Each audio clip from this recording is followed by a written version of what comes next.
Have you ever noticed how the absence of someone can feel heavier than their presence ever did? You go about your day, but every street, every song, every quiet moment carries their shadow. It's not just the memories you miss, it's the part of yourself that seemed to exist only with them. And in the stillness, a question starts to whisper. How do you let go without losing who you are?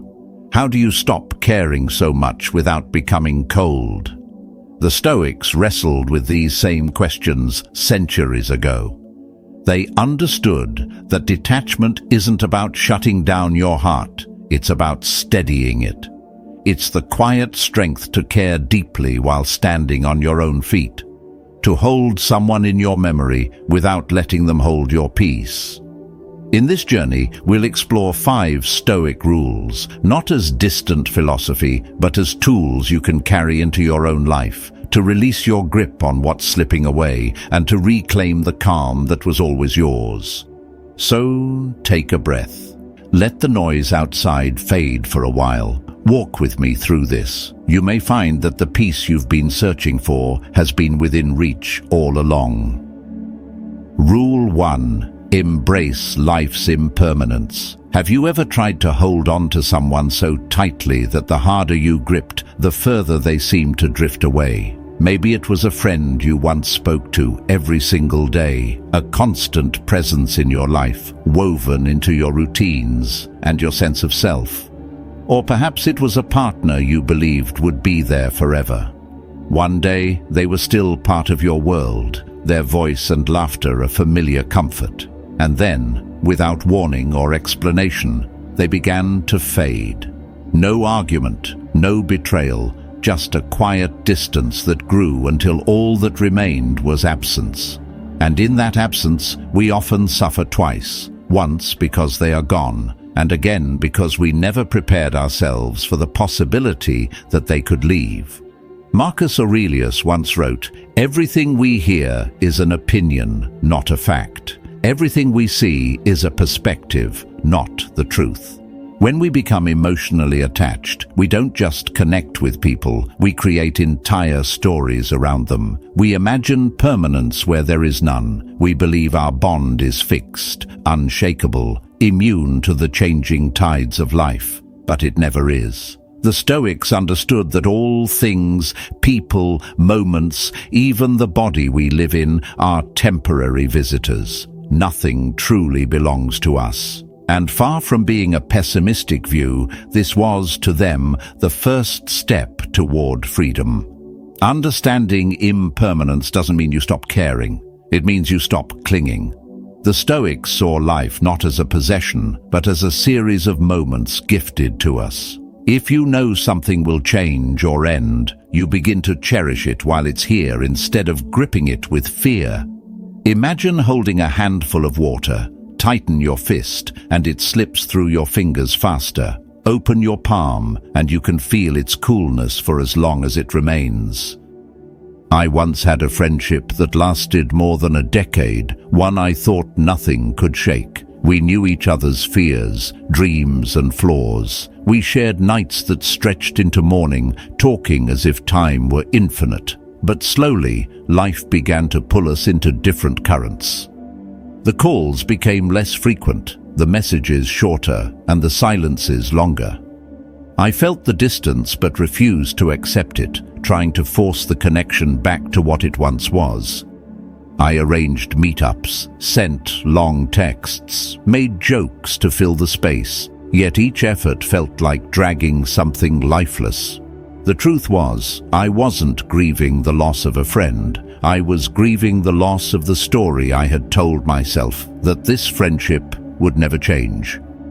It wasn't until I finally accepted that the friendship had run its course that I felt peace. There was no moment of anger or betrayal, just the quiet truth that some bonds have their season, and ours had ended. Marcus Aurelius's words came back to me. Accept everything which happens, even if it seems disagreeable, because it leads to the health of the universe. Letting go didn't mean erasing what we had. It meant placing it gently where it belonged, in memory, without dragging it into the present. Impermanence is like the tide. You can't stop the waves from pulling back. You can exhaust yourself trying, or you can learn to float with the current. When you resist, you sink under the weight of what you can't control. When you move with it, you discover a calm you didn't know you could feel. This is why the Stoics practiced premeditatio malorum, the premeditation of loss. Not to live in constant sadness, but to lessen the blow when change arrived. They reminded themselves, this person I love may leave, this possession I value may break, this stage of life will not last. By doing this, they did not love less. They loved more deeply, because they knew every moment was a fragile gift. There is a quiet strength in looking at the people and moments in your life and saying, I am grateful for you, and I am ready to let you go when your time here is done. It's not detachment from love, it's detachment from the illusion that love can prevent change. Friendships will drift, romance will fade, people will grow apart. This is not a tragedy, it is the rhythm of life. And when you understand the rhythm, you no longer fight the beat. I think often of a man who spent years tending a small garden. Every spring, he planted with care, knowing full well that by winter the flowers would wither. He didn't curse the cold or try to glue the petals in place. He accepted the cycle, and because he accepted it, he loved every blossom without fear.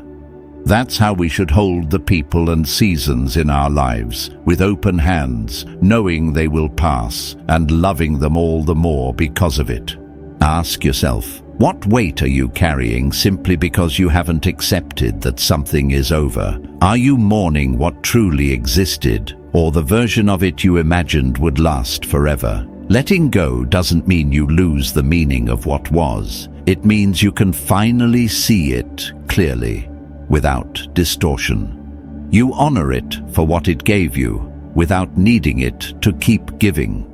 When you embrace impermanence, you begin to protect something more valuable than any relationship, possession, or season of life, your own peace. You can stand steady in the flow of change, knowing that the river was never yours to dam, only yours to travel. The Stoics understood that the one who accepts life's flow suffers far less than the one who clings to its banks. And once you see life in this way, you are ready for the next step, because knowing change is inevitable is not enough. The true challenge is learning how to master your inner world when your emotions rise like a storm and threaten to sweep you away. That's where we go next. The art of letting your mind, not your mood, decide the quality of your peace. Rule 2. Rule your mind, not emotions. Have you ever sent a heartfelt message to someone, maybe something vulnerable, something that cost you a little courage, and then sat staring at your phone, waiting for a reply that never came? Minutes turn into hours, hours into a day, and suddenly your chest feels tight. Your thoughts begin to spiral. Did I say something wrong? Did I cross a line? Are they upset with me? Are they done with me? Before you realize it, you've taken one simple moment of silence and spun it into a storm big enough to block out your peace. But pause for a moment and really ask yourself, what actually happened? They didn't respond. That's it. The rest, every anxious thought, every imagined scenario was something your own mind created. Marcus Aurelius once reminded himself, you have power over your mind, not outside events. Realize this, and you will find strength.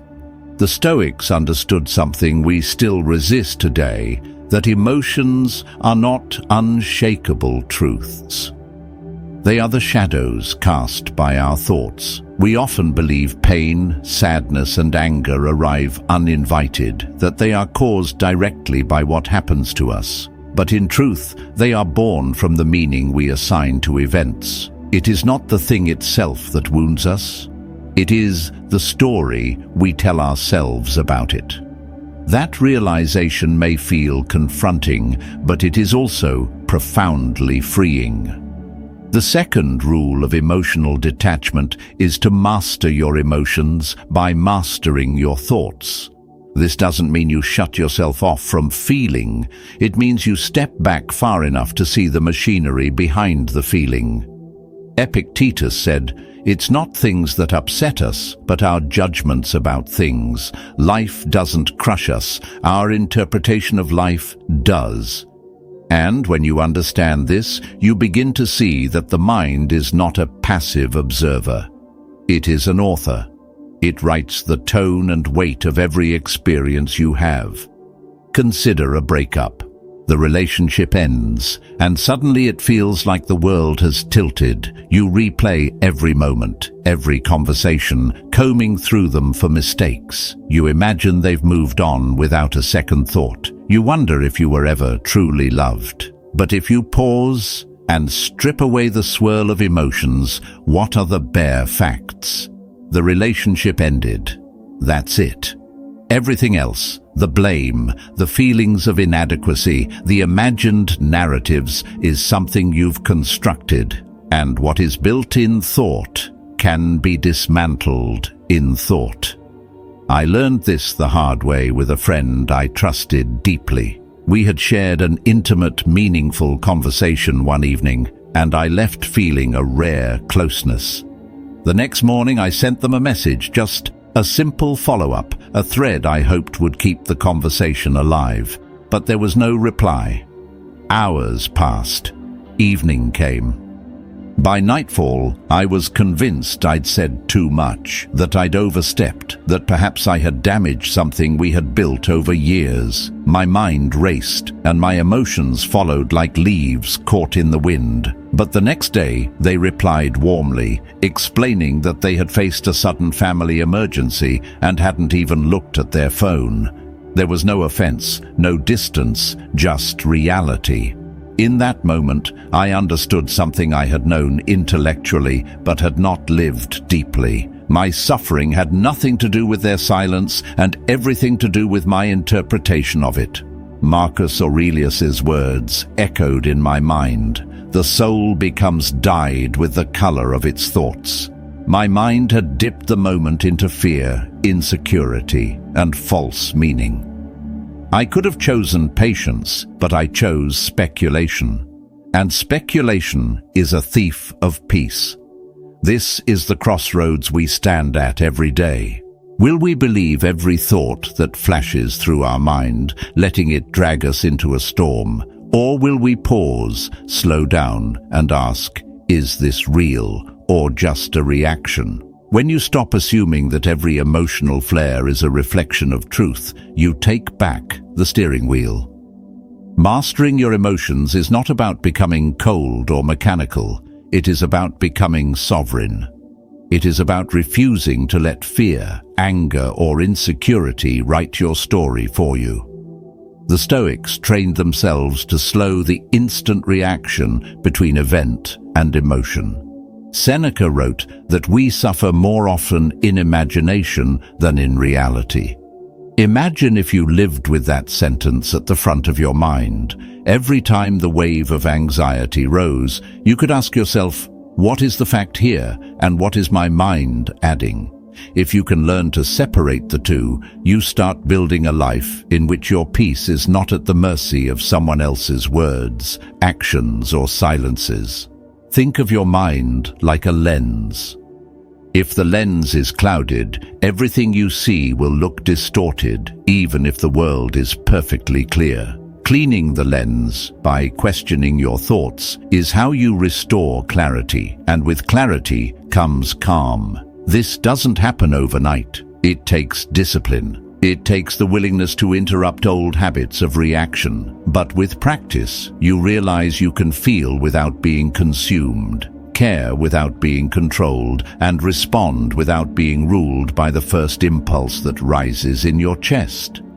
So, the next time you feel the storm building, whether from anger, hurt, or fear, take a breath and ask, what am I truly reacting to? What are the facts? What story am I adding?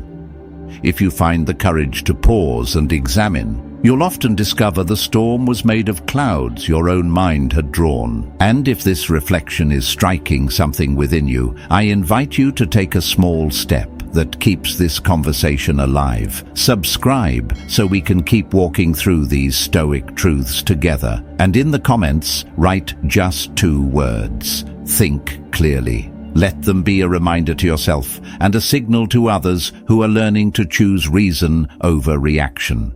Because when you reclaim the power of your mind, you open the door to a deeper resilience, the kind that doesn't just protect you from the storms you imagine, but steadies you for the changes you know are coming. And that is where we go next. Learning how to prepare your heart for loss before it arrives, so that when life shifts, you remain standing. Rule 3. Strengthen through negative visualization. Have you ever noticed how quickly your mind rushes to reject a difficult thought? You imagined losing someone you love, or picture your life shifting in a way you didn't choose, and almost instantly you push the image away. You tell yourself, don't think like that. Stay positive. We're taught to treat these thoughts like poison, as if thinking of them might somehow make them real. But the Stoics saw things differently. They believed that turning toward these fears, calmly, deliberately, and with discipline, was not an act of despair, but an act of preparation. Marcus Aurelius, writing in the quiet between his battles and political burdens, once said, "Do not disturb yourself by imagining the whole of your life's troubles at once. Rather, as each arises, meet it with calmness and self-control." This wasn't an encouragement to live in fear. It was a form of mental training.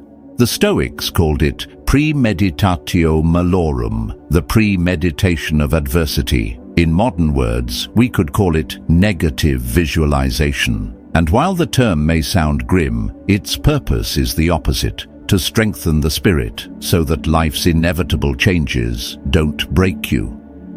At first, it's a difficult idea to accept. Why would anyone willingly imagine losing what they love?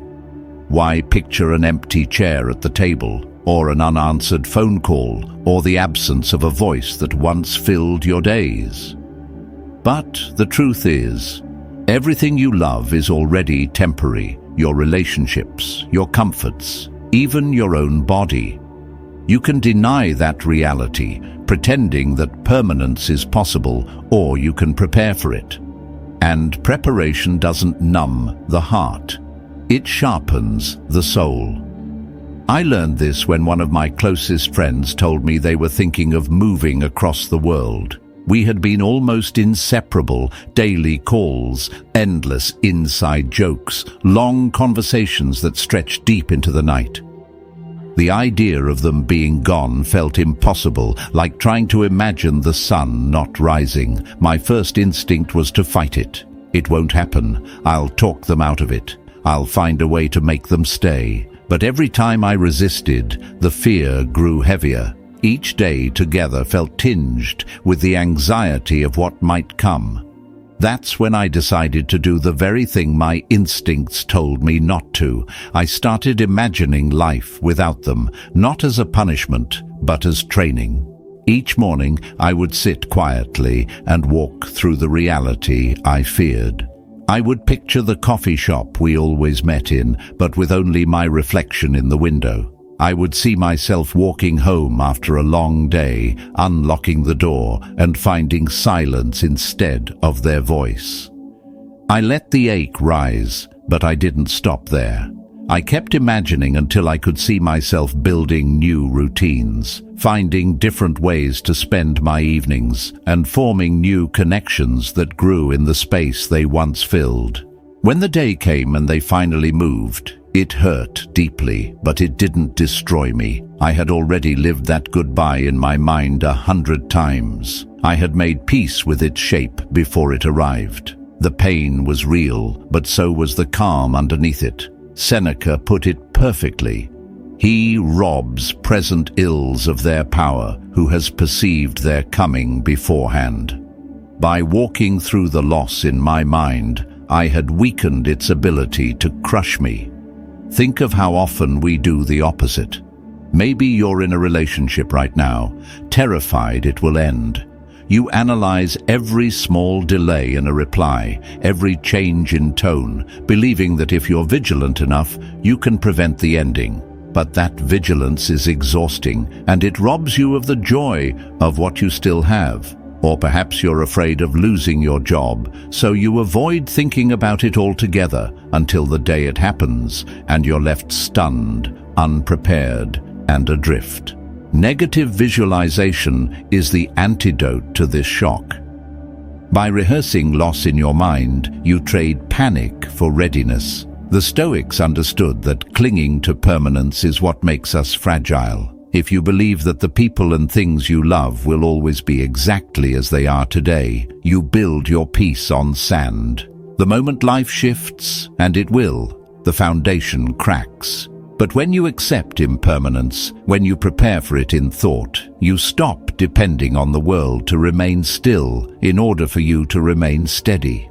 Consider a mother who walks her young son to school each morning. She knows that one day he will no longer reach for her hand. So each morning she lets herself imagine that this might be the last walk like this. Not to dampen her joy, but to deepen it. The sound of his laughter, the warmth of his small fingers, these become treasures, not routines. And when the day comes that he runs ahead without looking back, she will still feel the ache, but she will also have the peace of knowing she truly lived those moments while she had them.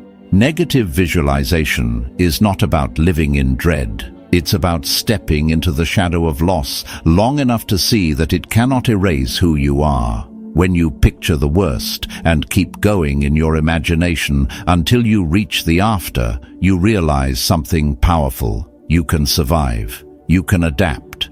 You can grow into the empty spaces life leaves behind. This practice also changes how you love. When you accept that nothing is guaranteed, you stop wasting time on small resentments and petty complaints. You become more present. The people you care about feel that presence, and your relationships become richer because they are no longer weighed down by the silent fear of losing them. You learn to love in a way that is both fierce and free, deeply committed, yet unafraid of change. There is another quiet benefit too. Negative visualization frees you from the constant craving for guarantees. When you no longer need the world to promise you stability, you stop trying to control everything and everyone around you. That release of control is liberating. You move through life lighter, less burdened by the need to force outcomes. And when change comes, whether it's a small inconvenience or a life-altering event, you meet it with the calm recognition, I knew you might come. I am ready. So when you feel yourself clinging out of fear, stop and ask, what am I so afraid to lose? What would it look like if I could lose it and still remain whole? Then walk through that vision.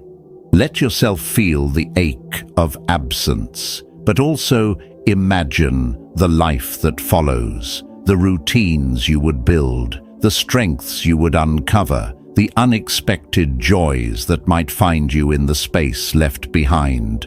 The real heart of Stoic resilience is not found in avoiding loss, but in preparing for it so completely that when it arrives, you can greet it without collapsing. You understand that loss is not an ending, it is a transition, a reshaping of life's form. And in that understanding, you discover something unshakable, your ability to remain yourself, even when the world changes around you. When you've trained yourself to face loss without fear, you've taken a powerful step toward freedom. But there is one more truth the Stoics held above nearly all others, one that will release you from countless unnecessary battles. It is the art of letting go of everything you cannot control. And that is where we turn next. Rule 4. Control only what's yours. Have you ever found yourself giving everything, your time, your attention, your best effort to someone, only to watch them grow more distant? You show up fully, you listen, you're present. You try to be exactly what you think they need, believing that if you give enough, they will see your value. And yet, it feels like chasing a shadow. The harder you run toward it, the further it slips away. That helplessness, that gnawing sense that you're losing something no matter how hard you try to hold on, can eat you alive. It plants questions in your mind that keep you awake at night. What more could I have done? How do I fix this? But the Stoics understood a truth that we often resist. Suffering begins the moment we try to control what was never ours to command. Marcus Aurelius wrote, "You have power over your mind, not outside events. Realize this, and you will find strength." In that one sentence lies a lifetime of freedom.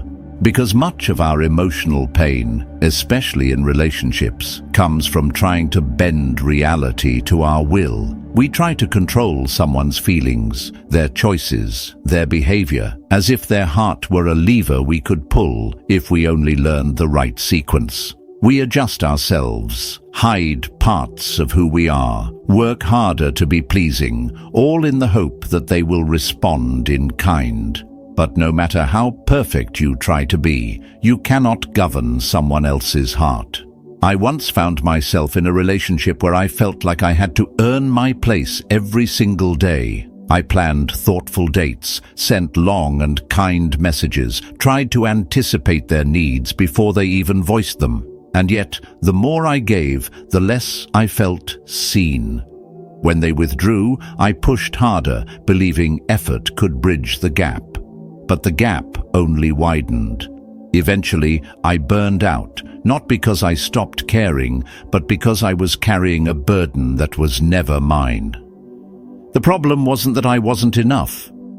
The problem was that I was trying to control their feelings for me, and feelings, especially someone else's, do not sit within our grasp. This is what the fourth rule of emotional detachment is about. Narrowing your focus to what is truly yours to control. Your thoughts, your actions, your choices.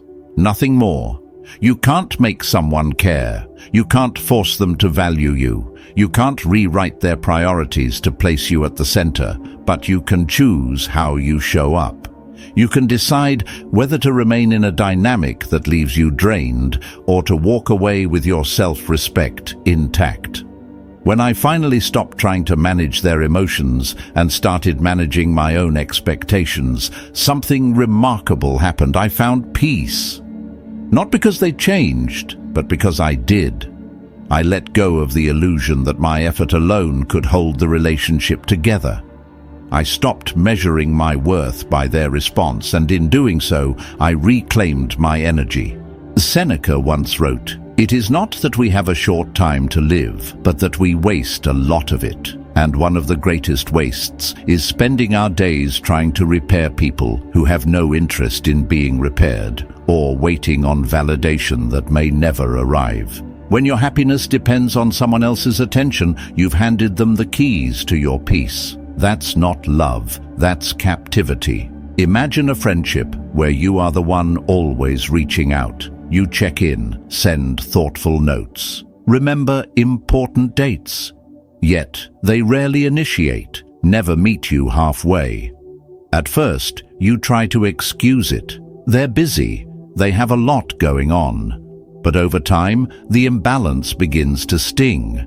You start to wonder if you said something wrong, if you somehow failed them without realizing it. The Stoic response is not to spiral into self-blame, but to pause and ask, what here is truly mine to own? You cannot force them to care. You cannot dictate how they show up. But you can decide whether you want to keep pouring into a well that never fills. That decision belongs entirely to you, and within that choice lies your freedom. Emotional detachment in this context is not about becoming cold or indifferent. It's about releasing the need for someone to be different than they are in order for you to be at peace. It's about ending the chase, stopping the pattern of tying your worth to someone else's willingness to approve, love, or remain. You begin to build an inner autonomy, a steadiness that stands no matter who comes or goes. There was a period in my life when I realized how much I had been living at the mercy of other people's moods. If someone was warm toward me, I felt whole. If they were distant, I felt discarded. My sense of worth was like a boat tossed between waves, rising and falling with no anchor. But when I began applying Stoic principles, I started to shift that anchor inward. I made the choice to value myself for the standards I lived by, the integrity I kept, and the intentions I carried, not for how others responded to me. That shift changed everything. Marcus Aurelius also said, "The impediment to action advances action. What stands in the way becomes the way." The very pain you feel now, the rejection, the confusion, the ache, is not a sign to keep fighting for control.